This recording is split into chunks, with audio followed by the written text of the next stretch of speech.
कृपा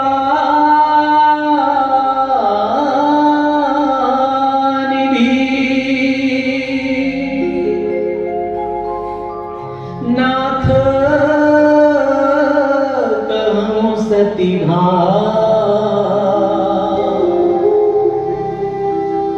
चाहूँ तुम्हें। क्या मांग रहे हैं? चाहूँ तुम्हें। अगर आप ये कहो कि महाराज कुछ मांगिए तो क्या सोच के कहोगे? भाई महाराज हैं, 100, 200, 500, 1000 रुपया मांग लेंगे, 50,000, लाख, 2 लाख, 5, 10 लाख मांग लेंगे, जमीन मांग लेंगे, आश्रम बनाने के लिए घर मांग लेंगे। कोई थोड़े सोचता है कि हमको ही मांग लेंगे। देने वाला ये सोच के कहता है मांगिए कि कुछ मांग लेंगे, लेकिन हमको ही मांग लेंगे। मनु महाराज बोले चाहूं तुम्हें, हे प्रभु मैं आपको चाहता हूं। धन्य है वो जो भगवान से नहीं चाहते, भगवान को चाहते हैं। भगवान से चाहना कोई पाप तो नहीं है, अपराध नहीं है, लेकिन अज्ञान जरूर है। लेकिन वो परम ज्ञान है जो भगवान से नहीं चाहते, भगवान को चाहते। मनु जी बोले कि हे प्रभु चाहो तुम्हें, मैं आपको चाहता हूं।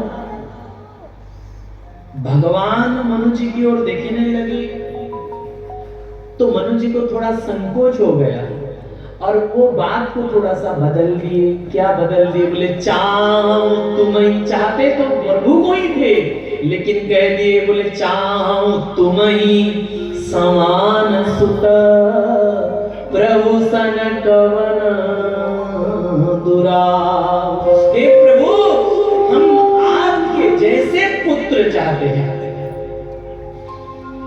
बगल में शत्रुपा जी बैठी थी। शत्रुपा जी बोली स्वामी घर में 2-2 पुत्र छोड़कर आए और फिर पुत्र भी कोई नालायक थोड़े थे।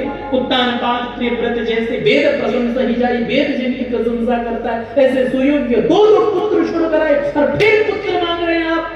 मनु महाराज बोले देखो शत्रुपा, हम तप करने में भी दोनों स्वतंत्र थे और वरदान मांगने में भी स्वतंत्र है। तुमको जो मन है तुम मांग लेना, हमको जो मन है हम मांग लेंगे। आज हमको पता चला पुत्र किसे कहते हैं, पुत्र का मायने क्या है। देखिए हमको रामचरितमानस शिक्षा देते हैं पुत्र किसे कहते हैं, पुत्र को कैसा होना चाहिए। मनु महाराज कहते हैं हम दोनों तपस्या कर रहे थे और तपस्या करते करते अस्थि मात्र हो रहे शरीरा, हम दोनों अस्थि कंकाल बनकर खड़े थे। लेकिन जब भगवान की वाणी सुनाई दी, ब्रह्मवाणी हुई तो हृष्ट पृष्ठ तन भरे सुहाए, मानहु अवनि भवन पे आए। हम हृष्ट पृष्ठ हो गए। तो मनु महाराज कहते हैं कि पुत्र का व्यवहार कैसा होना चाहिए। बोले पिता 8 घंटा परिश्रम करके जब घर लौटे तो पुत्र का व्यवहार पिता के सन्मुख ऐसा होना चाहिए कि पिता 8 घंटा का परिश्रम 8 मिनट में हो जाए। लेकिन होता ऐसा है, वैसे तो पिता दुकान में, व्यापार में, नौकरी में परिश्रम करके घर लौटता है और पुत्र का ऐसे व्यवहार सुनता है, ऐसे वाणी सुनता है जो महाराज उसका हार्ट ही बीमार हो जाए, वो घबरा जाए। इसीलिए मैं आज समझा कि पुत्र का मायने क्या है, पुत्र का मतलब क्या है।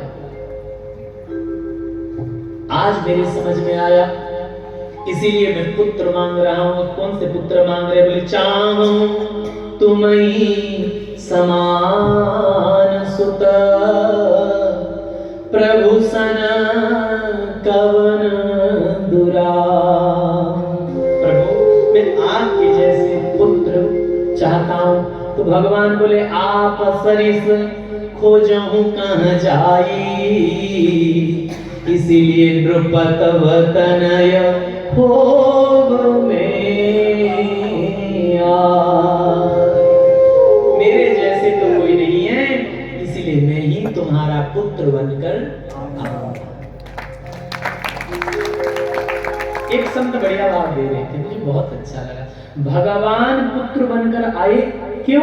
क्योंकि मनु महाराज का भाव था कि भगवान मेरे पुत्र बने, लेकिन संकोच के मारे आप मेरे पुत्र बनो ऐसा नहीं कहा। क्या कहा? आपके जैसे पुत्र चाहिए, तो भगवान भी पुत्र बन के आए और भगवान के जैसे पुत्र भी दिया उनको। भगवान के जैसे कौन है? बोले राम ही भरत ही की अनुहारी, और सहसा लखी न सके नर नारी।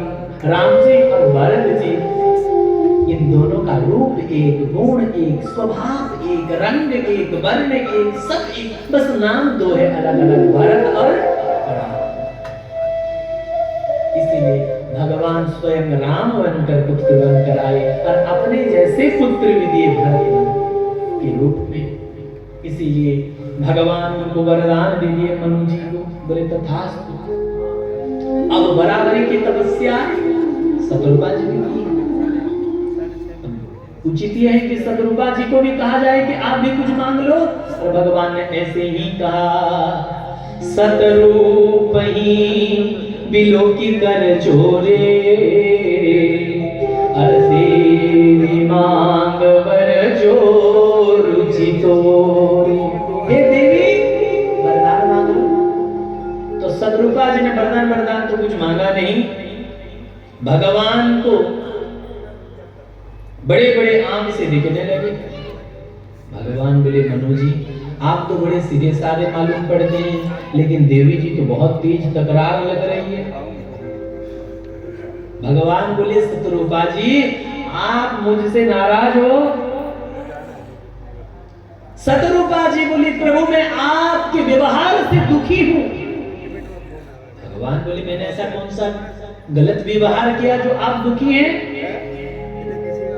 शतरूपा जी बोली, आपने मुझे देवी करके संबोधन किया, देवी मांग वर जो रुचि तोरी।